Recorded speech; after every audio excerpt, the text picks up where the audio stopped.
I'm here with Maxim Lott. He is a senior producer on Stossel on Reason, a colleague of mine and a good friend, and you've been involved with Bitcoin for forever. Yeah, I first covered it in 2011 with John Stossel, back when Bitcoin was at $5 a coin. Right. So a couple of months ago, BTCe, which is one of the largest Bitcoin exchanges, it got shut down. But since then, some really interesting things have happened. So I wanted to chat with Maxim about this. He's been following it very closely. So walk me through, like, BTCe, what is it? When did it start? Yeah, so it's one of the oldest exchanges. It started in 2011, and it's this interesting exchange because it's run by anonymous Russians. You know, it's kind of so. If they're anonymous, how do you know they're Russian? That's true. Well, they most of what they write is in Russian. It's a good signal right there. But it's so emblematic of the whole Bitcoin landscape. Right. So these anonymous Russians are running this exchange, and people are trusting them with tens of millions of dollars. And you'd think, why would they do that? Yeah, I mean. But they were one of the first exchanges to start, and they developed a reputation. They never got hacked. They always generally everything ran smoothly. The site was easy to use, and by a couple of years ago, they were the oldest Bitcoin exchange running, and they were one of the biggest. Wow, that's really awesome. So something that's anonymous, presumably based in Russia, and is dealing largely in, I presume, black market trading. Because I mean, that would be when people would go to anonymous Russians. Right. Yeah, and so they don't check IDs on that site if you're just dealing with Bitcoins. So it's a place that people who are involved in black market transactions are more likely to use to kind of cash out their Bitcoins. Yeah. And Bitcoin is used a lot for black market things. People talk about all the banks using it, but right now what it's actually most used for is black market. And you see the government tried to shut down Silk Road and these drug sites, but they're still going. There's still a site called Dream Market that has 50,000 listings. So it's still going, but these people need a place to cash out. And BTCe was the biggest one they were using to do that. Okay. And obviously the government wanted to shut it down. It seems like it has a giant target on it. We are circumventing government. I would presume the government spent many, many years trying to find out where they're based so they can shut them down. They eventually succeeded. So a couple of months ago, BTCe was shut down. 2 months ago, the government kind of simultaneously, they arrested the person who they say founded this Russian site, BTCe. They got him while he was on vacation in Greece and arrested him. And then they also seized the domain name of BTCe. So if you go to BTCe.com? Correct. Right. And if you go there now, you'll see a big screen that says, seized by the federal government, breaking all these laws.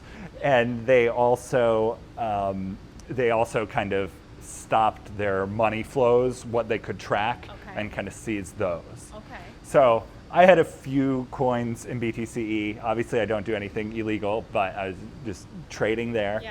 And I don't have enough to lose sleep over, but I tracked this pretty carefully. Yeah. So at first, I'm like, there's no way I'm getting my money back. This is Mt. Gox. Right, or even worse. So, it's like, oh yeah, I'm trusting anonymous Russian hackers to give me my money back. Yeah, I deserve everything I get. Right. Who've just been shut down by the FBI. There's no chance.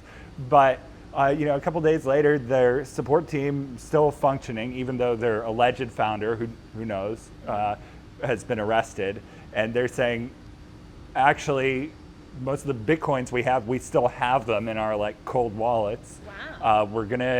Our site's been shut down, but we're gonna try to get it running again and give people their money back. This is incredible. And obviously everyone's like, it's probably still not gonna happen. Yeah.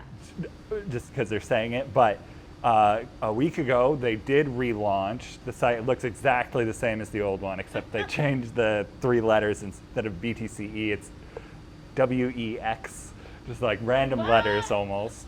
But they're claiming to be the same group, BTCe? I think if you look on their website, they say we're not affiliated with BT, but it's a joke. It's a joke. You can see the. So anyone who had an account with BTCe automatically has an account? It transferred. Oh, interesting. Even though they're not affiliated, so don't you worry, US government. So I was very interested logging on a week ago, seeing like, okay, will they actually give me back any Bitcoins? And they did. So they gave people back 60% of their money, which is, they say, how much they had left over from the FBI stuff. And then they're giving people kind of IOUs for the rest. Wow.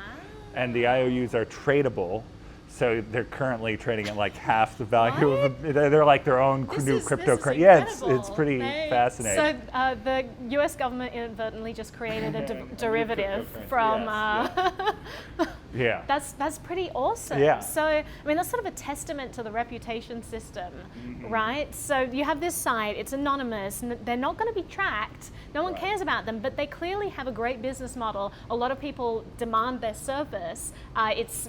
It's filling a market demand, and they figured, okay, well, this is going to provide more value than just running off with this money. We're going to provide a great service that's reputable, and so they've kind of come through. That's exactly, yeah. And I was surprised, honestly, but it really is a testament to like reputation and how powerful that can be, because they could have taken the money and run. It's a lot of money. Now, what does this say about the state of cryptocurrency in general and its ability to operate outside of government jurisdiction? If the government, it's sort of like a cat and mouse game, but it's like technology always seems one step ahead, right? So the government shuts down this site. It takes them 7 years or 6 years to find it. They finally shut it down, and then a new one just kind of pops up. There's nothing they can do about it. Eventually, they'll probably find that one. They'll shut it down. But by then, is this just going to be a recurring situation? I have to think it will be. And it's fascinating to follow. It's kind of like the Wild West out there. And it seems to be only, getting more and more so. Like, it doesn't seem like the government's going to win anytime soon. It seems like the future, we're going to see a lot of, black markets fueled by this new online technology and decentralized currency. Right, and some people may freak out at that and say, oh God, a society run by black market, and this sounds terrible. But in fact, it seems like it's a good way to escape tyrannical regimes as well. So it seems like it could be very powerful, like in a world where governments are just collecting more and more power and more intrusive in our lives. It seems like maybe Bitcoin is going to save us. It's been a theory for a while, but it seems to actually be playing out. Yeah, it could be a great thing. There are bad things too. People can, funnel money for poaching or other bad things, but there are these really good things you point out. You get more freedom from government. I was talking with someone who worked for Students for Liberty in South America, and I was asking him, so they have a Venezuela chapter, which obviously is really repressed, and they can't even, they send them Bitcoins. And I was saying, does that really work to send Bitcoins to people in Venezuela? Can they use Bitcoins in Venezuela? And he said, actually they do.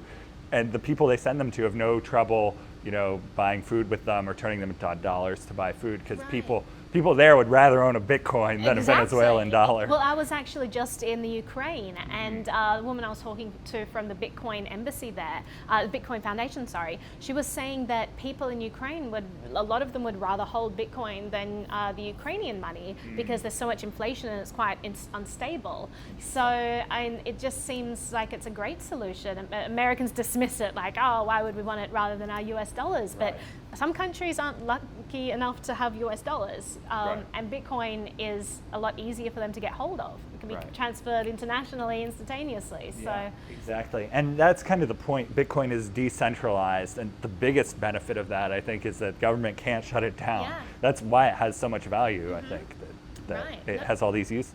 So what do you think is going to happen now with BTCe or WXP, whatever it's called? It's a very good question. And it's based out of, the new domain name it's in New Zealand. Yeah, it's wex.nz.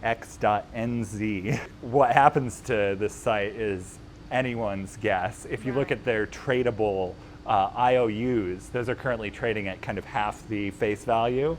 So if the site totally succeeds and was running for years, those will get paid back in full. Interesting. So the fact that they're trading about half indicates there's about like 50% chance of getting shut down. Right. Interesting. So they could be gone next week, or they could be around for the next 2 years. We'll see. This is fascinating. Let's check back in as more developments happen. Yeah, it's definitely exciting, and there are bad parts to it too, but it's definitely an exciting space to look at. Cool. Thank you so much for chatting with me. Yeah, likewise.